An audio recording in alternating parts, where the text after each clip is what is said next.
pictures coming in from inside the White House. We're anticipating the President of the United States is going to be making a statement, speaking from in there. It's approaching 2 a.m. here on the East Coast. We're standing by to hear from the President of the United States. We're watching it very closely. Right now, the electoral count, the map. Right now, take a look at this. Trump has 200, Biden, has 220. Trump has 213. You need 270 electoral college votes to win the presidency. 220 to 213. Biden is slightly ahead in that all-important route. Let's take a look at a key race alert right now. Starting with Arizona, and it's 11 electoral votes. 80% of the vote in Arizona is now in. Biden maintains a lead of 155,000 votes, 52.4% to 46.3%. Biden is ahead in Arizona. In Nevada, 78% of the vote is in. Biden is ahead there by nearly 30,000 votes, 50.4% to 47.7%, 6 electoral votes in Nevada. In Georgia right now, 91% of the vote is in. Trump maintains a lead, but it's narrowed down to 118,000, a vote lead over Biden, 50.6% to 48.1%. And as we're waiting to hear from President Trump, let's go back to Jake, Dana, and Abby.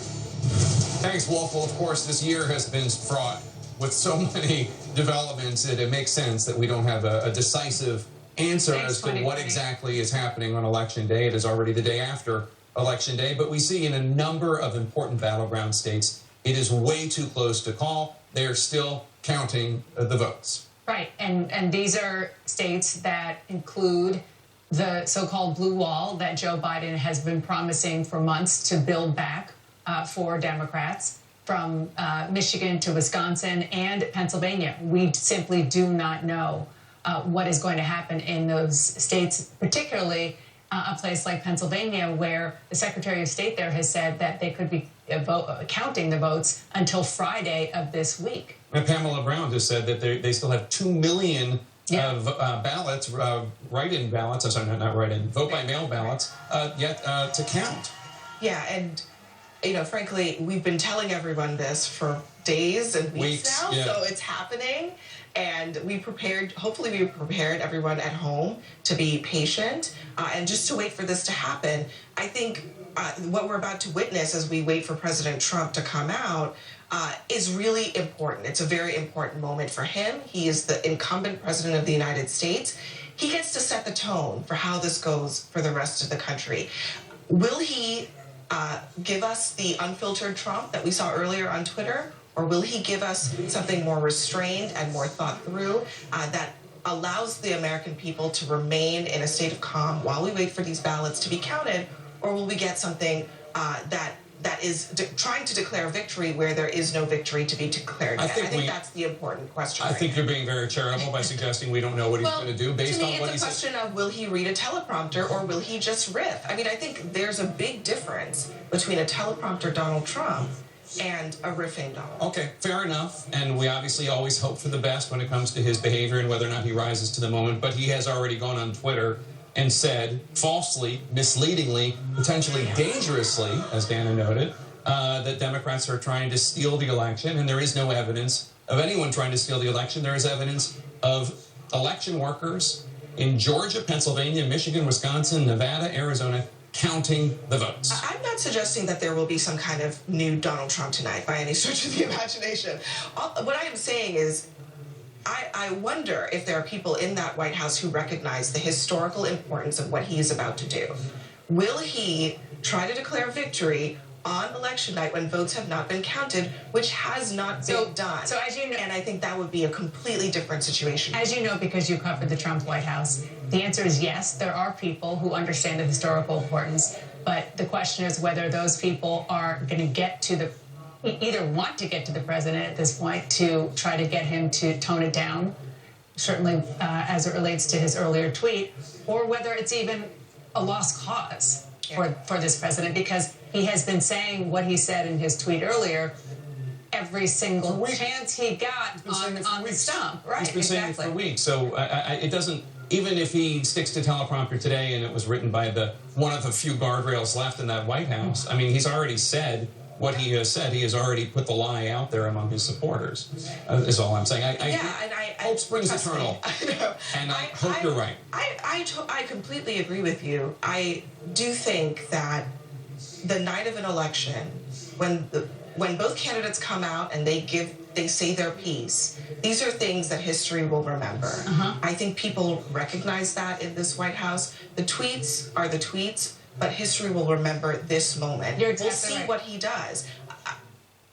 The wise thing for President Trump to do is to write something that is actually, frankly, similar to what Joe Biden did. Joe Biden came out and said, "I think I'm going to win." It's probably okay for President Trump to say, Sure. "I think I'm going to win," and he might. But for him to say, "I won, and this is being stolen from me," would be a historically, it would be a tectonic type of event, I think, in American politics. And you mentioned history, and I think it's important right now to point out that in most cases, historically, the American people didn't know who won the presidency that night. It has taken time to count votes. And that is something that I've seen historians reminding us of going back into election after election. And that's not going to change if and when the president says something different. I mean, Sure. It's just not. And let's remember, this is the 6th presidential race that I've covered. And the first two, 2000, 2004, we did not know who won that night. There you go. We did not know. Now, it has Let's happened. hope it's not 36 days. No, we but do. it could be. But it could be. We don't Could know. be. There are lots of write-in and mail-in ballots that are being counted in several states. And just like the Trump campaign, the White House don't want us to prematurely call Arizona or Nevada. Right. The Biden people don't want us to prematurely call any of the other states. Let's bring in Jim Acosta, who is at the White House. And Jim, the president's already a little late based on what we were told and when he was going to come out. What are you anticipating he's going to say? Yeah, I mean, Jake, just to give you a sense of the mood inside the Trump campaign, that they are white hot over this call on another network for Arizona for Joe Biden. They have been clamoring for the other networks to not call Arizona for Joe Biden. That is part of what is driving some of the president's anger, and I think we'll see some of that expressed when he comes out in a few moments. He is going to try to make the case, as he did on Twitter, that just counting the votes in some of these battleground states, leftover battleground states, somehow deprives him of a victory or cheats him out of a victory. Let's keep in mind, counting the votes in these remaining states is not a victory for Democrats. It's a victory for democracy. And so I think to some extent, there needs to be a Surgeon General's warning on what the president says here as he comes out, because he is going to express, I think, in front of the cameras precisely what he was just saying a few moments ago in those tweets, which is he feels that this election is being stolen from him, when in fact it's not being stolen from anybody. It's just the natural process of counting votes. And so, some of this I think is being driven by just some extreme tension inside Trump campaign headquarters right now. They thought things were moving along well tonight. They saw some of these margins and a lot of these states not matching what was out in those polls over the last several weeks, and so they thought they were beating the polls as they did in 2016. And then when some of these results were coming in, Arizona being called by another network, that did not come into their plans. And I think also what is happening in Nebraska with that one electoral vote going to Joe Biden in Nebraska that we called, that was also not in the Trump campaign's plans. And so things are not going according to what they were hoping to see tonight, and they're reacting accordingly. I do think when the president comes out here, it is very likely he's going to say things that are just flat false. He's going to be making claims about voter fraud and so on. And we just have to remind our viewers, Jake, and as you have so many times, there is no evidence of widespread voter fraud in this country. And just because the president says something doesn't make it so. He doesn't get to declare who the president of the United States is. The voters get to do that. Election authorities get to do that across the country, Jake. That's right, Jim Acosta at the White House. Thanks so much. And we're still waiting for President Trump to come out and give his statement. We're not exactly sure what he's going to say. He has been saying things, Abby, about the election being stolen from him that are false, that Twitter and Facebook have labeled as false because he put them out on social media first. We don't have the capability of doing that like in pop-up video on VH1 immediately next to his face. Abby, we'll explain what VH1 is later. But at the same time, it is important, as Jim notes, that if the president comes out and says that the election's being stolen from him, that he has won, that is not true. That is not accurate. Now, it may be that the president ends up winning fair and square once all the votes are counted. We don't know. It's certainly a much closer race than a lot of other people predicted. And you pointed out earlier that the complete hypocrisy where literally in the same breath they're saying, please count all the votes in Arizona, don't call that race early. But they're also saying in Pennsylvania, they're saying in Pennsylvania, well, if you keep counting after tonight, then you're stealing the election. It doesn't make any sense. Both the votes in Arizona and the votes in Pennsylvania are just as legitimate. They need to be counted, but we need to be prepared, obviously, for the president to make all kinds of outlandish claims. There are a lot of things that are outstanding on this board, including Georgia, which is a live contest right now. That state is close. There's a lot of outstanding vote, and the Democrats still think they have a chance there. Yeah, and in fact, let's take a look at what's outstanding. If there's anybody just tuning in right now at 2:08 a.m., we're still waiting for the final results from Georgia and North Carolina. Those look to be states that President Trump is leaning towards victory, but they have not been called, and there remain outstanding votes. Obviously, the blue wall states that Hillary Clinton lost in 2016 that Joe Biden wants to return and rebuild, those are states, Wisconsin, Pennsylvania, Michigan, where not only are there outstanding votes, there are many outstanding votes that were vote by mail, that are disproportionately thought to be Democratic from Democratic-leaning counties. So we are still waiting to hear what those states have. We're told that there's more than 2 million outstanding ballots in Pennsylvania alone, which would obviously be quite significant. And then out west, we have Nevada and Arizona. President Trump and his campaign taking the exact opposite tack there. Those are states where President Trump is behind, and another network called Arizona.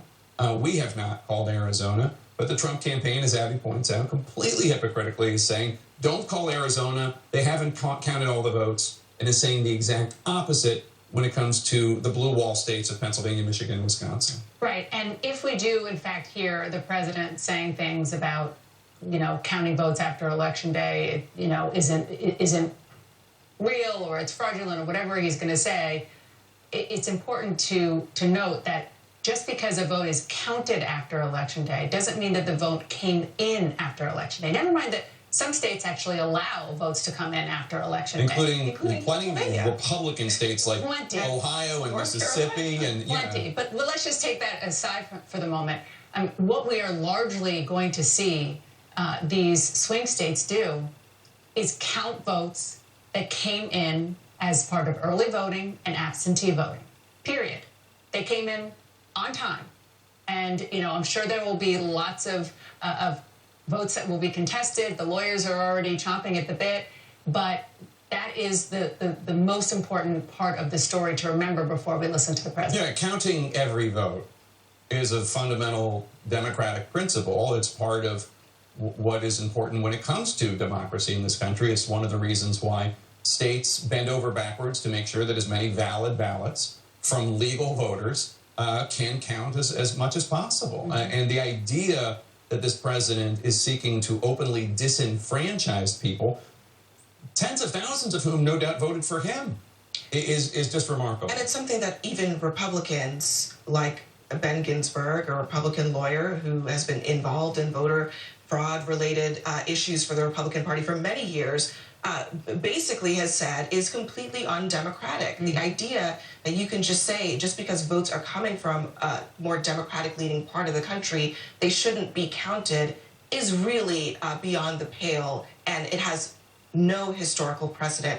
for a president of the United States in particular to make that kind of argument before an election has actually been completed. Well, but he's been saying it for a long time. I mean, he was saying that early voting in Pennsylvania is not acceptable, right? And while early voting in Florida is acceptable. Obviously, each state has its own rules and differences, but I mean, that is how he has been waging this campaign when it comes to counting the votes. But again, as Jim Acosta pointed out, and we've pointed out, it's not up to him. And he doesn't get to say who won or who lost. It's up to the individual states as to which candidate gets awarded the electors from that state. No, that's exactly right. And when you look and listen to what Donald Trump is saying, it is pretty clear that he knew kind of going into this that this would be a possibility, which is why we heard from Joe Biden in his campaign leading into Election Day. The answer to what we could see right now is win decisively. And the Biden campaign has not won decisively. So that is out the window. And now we have to deal with whatever we're going to see. And that is patience and time counting votes in these key states. We should say the Biden campaign has not won early, but we don't know yet if it will be decisively. Because just because we don't know what the outcome is in these states doesn't mean that it's not going to be a decisive victory for one candidate really or important point, another. Henry. It's just not an early. Yeah, I think what I meant. No, that's such a good point. And I think what they were meaning is early and decisively, so to overcome the psychological early victory. If they could have flipped Florida, we would be having a completely different conversation right now at almost 2 o'clock. 2:13 in the morning. Yeah. So, but the thing is, but that didn't happen, and so now this is going to be a protracted process. Yeah. Look, I mean, Americans are not necessarily known for our attention spans, and one of the things. What'd you say? And one of the things that I think a lot of people were hoping for was an early, decisive outcome, whether for Trump or for Biden, that there would be some sort of closure so everybody could know who the president was and go to bed by midnight, and that would be the end of that. But the truth is, this isn't an hour and a half thriller where you find out who did it and then it's all over within an hour and a half. This is like a Netflix 10-part miniseries. And this is the year 2020. Yeah, nothing is easy this year. And this is a divided country. That's not a newsflash. We know that. It is a very divided country, and that is bearing out in the results that we're starting to see tonight. Yeah, including by the fact that we haven't talked about this too much this evening, but we still don't know who's going to control the Senate. That's I mean, it looks as though, potentially, Republicans could possibly hold control of the Senate, even while possibly a Democrat is elected to the White House. Although, again, I don't know that either of those are going to be the outcome, but it could happen. Yeah, I mean, look, I think a lot of people thought they knew what was going to happen tonight at the presidential level, even at the Senate level, and things are turning out to be a lot more complicated. We're waiting on things that I don't know that we really knew we would be waiting on at this point. States like Georgia and Arizona, certainly the Biden campaign hoped that those states would be within their reach, but this is an unpredictable environment that we're in, and part of that has to do with the fact that 4 years ago, Donald Trump changed the landscape in a really important way, and we're still figuring out what that looks like all over the country, not just in the upper Midwest, but in parts of the South. What does it mean for the turnout among non-white voters, and what does it mean for turnout among white voters? I think we're just living through a big change in this country, and we're not quite there yet, which is why tonight is a little bit hard to. That's an excellent point, because one of the things that we are witnessing is a realignment. A political realignment that happens in this country. For instance, Virginia used to be, when I was young, a battleground state, and now it almost automatically goes to Democrats. On the other hand, we've seen Republicans make inroads with Latino voters in Florida and Texas and other places. A lot of those votes are still being tabulated, et cetera, but in terms of the margins, that we didn't anticipate would happen necessarily, although certainly people were sounding the alarms about Joe Biden and Latino voters. But there is a realignment going on, and so it takes a little while sometimes when that's happening, and the votes are so close in each state to tabulate all the ballots. And Arizona and Georgia are the prime examples of that tonight. Arizona, we have been talking about the dramatic demographic shift in that state. And Georgia, same thing.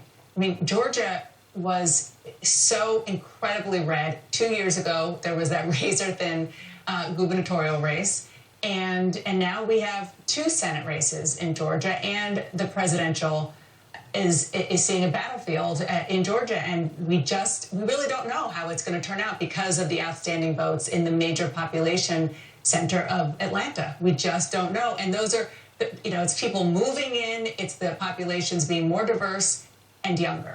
Well, one thing's for sure. I mean, we are still talking about Michigan, Wisconsin, and Pennsylvania 4 years later. And it could very well be that those states remain battlegrounds. I think Democrats probably had hoped that after tonight, that if Joe Biden could win them back, it would be in such a decisive manner that it would kind of take it off the board for Republicans in the future. I don't necessarily think that's going to happen tonight. I think those are going to continue to be states that are fought over, which is a big change. I mean, they really haven't been up for grabs for a long time, which is why 2016 was such a big deal. Yeah, I mean, Wisconsin, Pennsylvania, and Michigan have always been battleground states, but they're usually the kind of battleground states that Republicans 2 weeks before the election pull out of and start competing and focusing just on Florida or Virginia, et cetera. But now they truly are battleground states. Donald Trump has upended that. He tore down the blue wall that Democrats used to rely upon. Joe Biden trying to rebuild it. We don't know what's going to happen. They have literally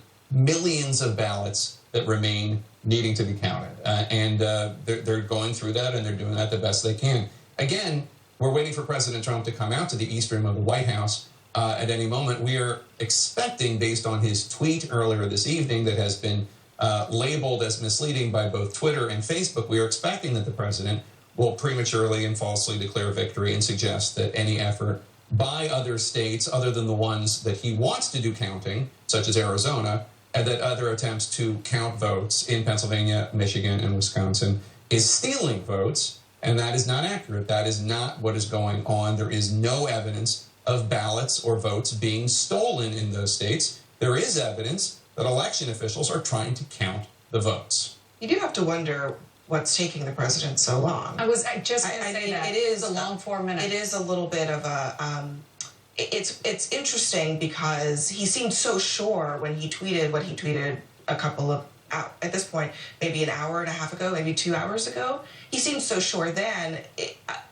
I just wonder, what is the delay in coming out and saying what he needs to say? Joe Biden has already said what he needs to say, which is that he thinks this is headed in his direction. If the president feels the same, it should be easy to come out and say that, but we're still waiting. And again, he has a good positive story to say, which is this is a lot closer than the pundits predicted, and we think that we feel good about these states. Let's bring Jim Acosta in back. Jim, what is the holdup? We were told by the president's team that he was going to be out a long time ago.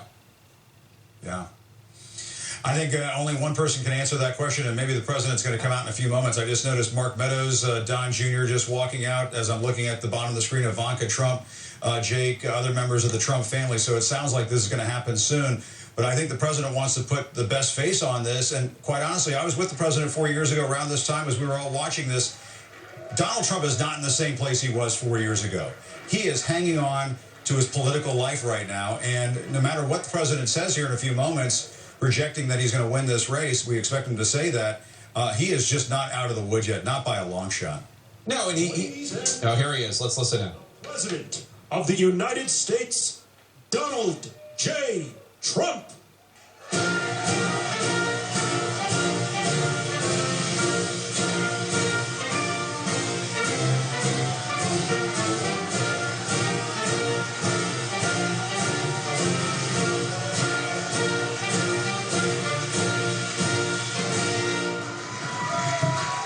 Thank you very much. Thank you. Thank you very much. Please sit. Thank you. This is without question the latest news conference I've ever had. Thank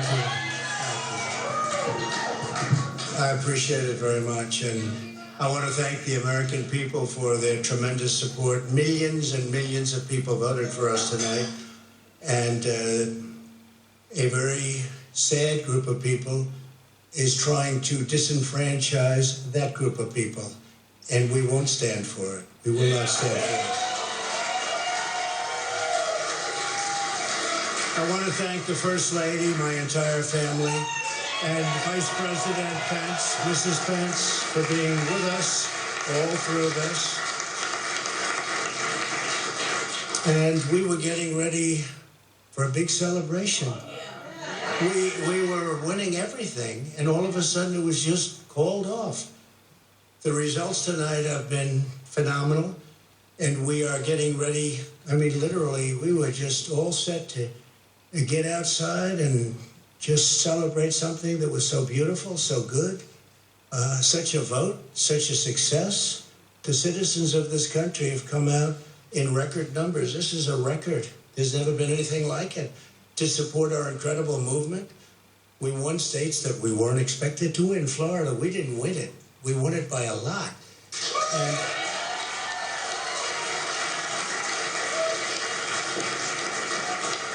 we won the great state of Ohio.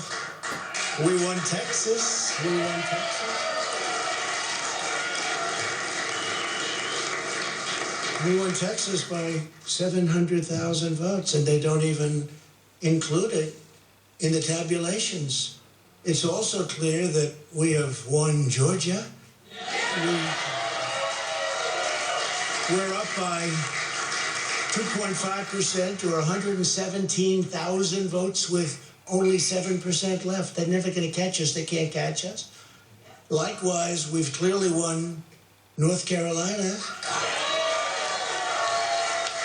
where we're up 1.4% or 77,000 votes with only approximately 5% left. They can't catch us.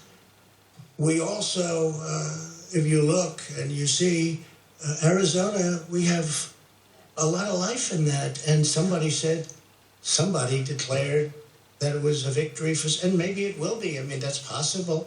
But certainly there were a lot of votes out there that we could get because we're now just coming into what they call Trump territory. I don't know what you call it, but these were friendly Trump voters.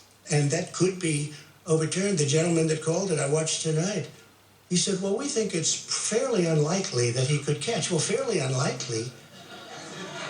And we don't even need it. We don't need that. That was just a state that if we would have gotten it, it would have been nice, Arizona. But there's a possibility, maybe even a good possibility. In fact, since I saw that originally, it's been changed and the numbers have substantially come down just in a small amount of votes. So we want that obviously to stay in play. But most importantly, we're winning Pennsylvania by a tremendous amount of votes.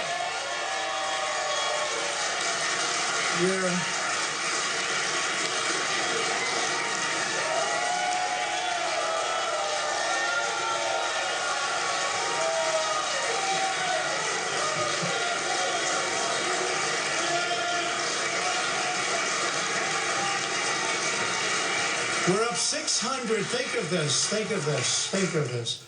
We're up 690,000 votes in Pennsylvania, 690,000. These aren't even close. It's not like, oh, it's close. With 64% of the vote in, it's going to be almost impossible to catch. And we're coming into good Pennsylvania areas where they happen to like your president. I mean, it's like, so we'll probably expand that. We're winning Michigan, but I'll tell you, I looked at the numbers. I said, whoa. I said, wow, that's a lot. By almost 300,000 votes, and 65% of the vote is in. And we're winning Wisconsin, so we're winning. We don't need all of them. We need, because when you add Texas in, which wasn't added, I spoke with the really wonderful governor of Texas just a little while ago, and Greg Abbott, he said, congratulations. He called me to congratulate me on winning Texas. I mean, we won Texas. I don't think they finished quite the tabulation, but there's no way. And it was almost complete, but he congratulated me. Then he said, by the way, what's going on? I've never seen anything like this. Can I tell you what? Nobody has. So we won by 107,000 votes with 81% of the vote. It's Michigan. So when you take those three states in particular, and you take all of the others, I mean, we have so many, we had such a big night. You just take a look at all of these states that we've won tonight, and then you take a look at the kind of margins that we've won them by. And all of a sudden, it's not like we're up 12 votes and we have 60% left. We won states, and all of a sudden, I said, what happened to the election? It's off. And we have all these announcers saying, what happened? And then they said, oh, because you know what happened? They knew they couldn't win. So they said, let's go to court. And did I predict this, Newt? Did I say this? I've been saying this from the day I heard they were going to send out tens of millions of ballots. I said exactly, because either they were going to win, or if they didn't win, they'll take us to court. So Florida was a tremendous victory, 377,000. Texas, as we said. Ohio, think of this. Ohio, a tremendous state, a big state. I love Ohio. We won by 8.1%, 461. Think of it. Almost 500,000 votes. North Carolina, big victory with North Carolina. And so we won there. We lead by 76,000 votes with almost nothing left. And all of a sudden, everything just stopped. This is a fraud on the American public. This is an embarrassment to our country. We were getting ready to win this election. Frankly, we did win this election. We did win this election. So our goal now is to ensure the integrity for the good of this nation. This is a very big moment. This is a major fraud in our nation. We want the law to be used in a proper manner. So we'll be going to the U.S. Supreme Court. We want all voting to stop. We don't want them to find any ballots at 4 o'clock in the morning and add them to the list, okay? It's a very sad moment. To me, this is a very sad moment, and we will win this, and as far as I'm concerned, we already have won it. So I just want to thank you, and I want to thank all of our support. I want to thank all of the people that worked with us, and Mr. Vice President, say a few words, please. Please.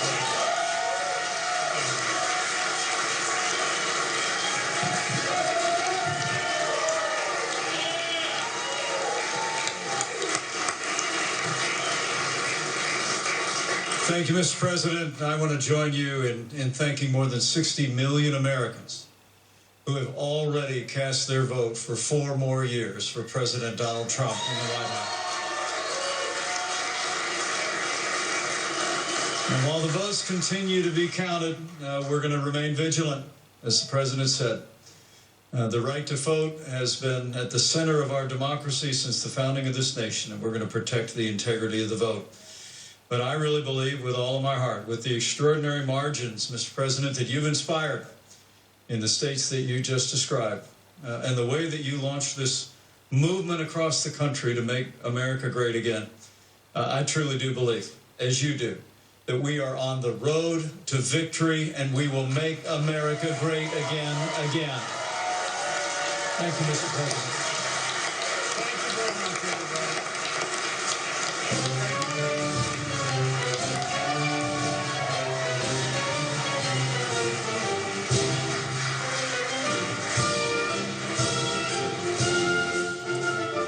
President Trump, as we anticipated, falsely and prematurely declaring victory, saying that he won.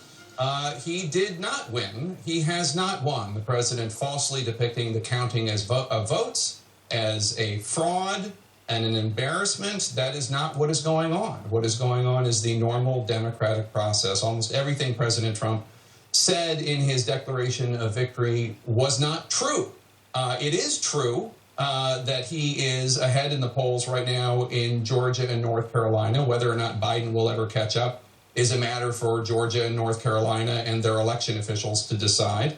It is not true that he is winning Pennsylvania or winning Michigan or winning Wisconsin. They are still counting votes. They have literally millions of vote-by-mail ballots that those 3 states are counting. It may well be that President Trump ends up winning this election.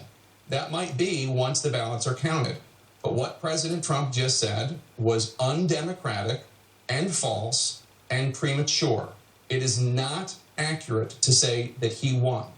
We do not know who won this election. And I have to say, Dana, it's not a surprise, but still, years into this presidency, I find it shockingly disappointing that he still would continue to erode faith that the American people have in institutions. What is going on right now is a clean and fair election, and there is no evidence to the contrary. I know we expected him to say something like that, but hearing the President of the United States in the middle of an election, where they're counting votes all over the country, to say what he said from the White House is just not something that I don't think any of us really expected to see and hear in our lifetime. That is not what democratically elected presidents or candidates for the presidency say. That's what authoritarians say. And when he said that that people are going to be disenfranchised, the only person right now at this stage of the game who is trying to disenfranchise voters is Donald Trump, because he is saying the voters whose votes have not yet been counted in the states that he doesn't want them to be counted in don't count. Yeah, I mean, I think we should really underline what he's saying. He kept saying, I want the voting to stop. That's not what he's saying. He's really saying he doesn't want the votes that have already been cast to be counted. There is no justification for it. It's shocking, and it's really beyond the pale. I mean, he called it a fraud to count ballots in the United States of America. It's undemocratic. It's completely ridiculous. But, I mean, notice that Vice President Mike Pence came up just a few minutes afterward and tried to paper over what the president had just said, which is that he does not want the votes that are still outstanding in states that he had not won to be counted. You can't paper over that when it comes from the mouth of the President of the United States from the White House. You know, Vice President Pence tried to say something that is a more traditional idea of we are grateful for the people who have voted for us. We want to be vigilant to make sure that the ballots are all counted, and we're confident that we're going to be victorious in the end, as if President Trump had not said what he just said, which was a premature and false declaration of victory. And once again, let me say, it may well be that President Trump ends up being reelected. And if he is, it will be because of the fair and assiduous and diligent counting of ballots in states like Arizona and Nevada, where he wants the counting to continue because Biden is ahead, and states where he does not want the counting, not the voting. The voting's done, but the counting to continue, where he is ahead because they have not brought in and counted all the millions of vote-by-mail ballots, by the way, that were cast vote by mail, because we're in the middle of a pandemic that the administration has not been able to get a control over. Let me bring in Jim Acosta. And Jim, we all were hoping that the president would not go there and lie and falsely and prematurely declare victory. So again, as always, it's not a surprise, but it is shocking. Absolutely. And Jake, I think our founding fathers are probably rolling in their graves right now. They did not envision a president of the United States delegitimizing an American election, and that is what the president just did a few moments ago. It's historic, and it's historically awful. I think one of the things that we're going to have to wait and see over the next several days is, and they've been previewing this over at the White House and inside the Trump campaign, they are going to be deploying, if they have not already deployed, an army of lawyers to all of these states where they want to contest the results of the election to try to cast aside votes that are still being counted. They want to question the legitimacy of these timelines for counting ballots in states where ballots are coming in after Election Day. It does not compute with the president that states are allowed to have varying ways of counting votes. That is one of the traditions of our democracy, that states sort of run their own affairs when it comes to counting votes. And the president does not get that. We did hear Vice President Mike Pence, as Abby was saying a few moments ago, get up to the podium and contradict the president almost immediately and say that the votes continue to be counted. So there was at least an ounce of decency in that room when Vice President Pence came up there. He's obviously not going to tell the president to his face that he's wrong, but if you read between the lines, he was essentially allowing for the fact that votes are going to continue to be counted, Jake. All right, Jim Acosta, thanks so much. Let's bring in Republican election lawyer and CNN contributor Benjamin Ginsberg. He's on the phone with us.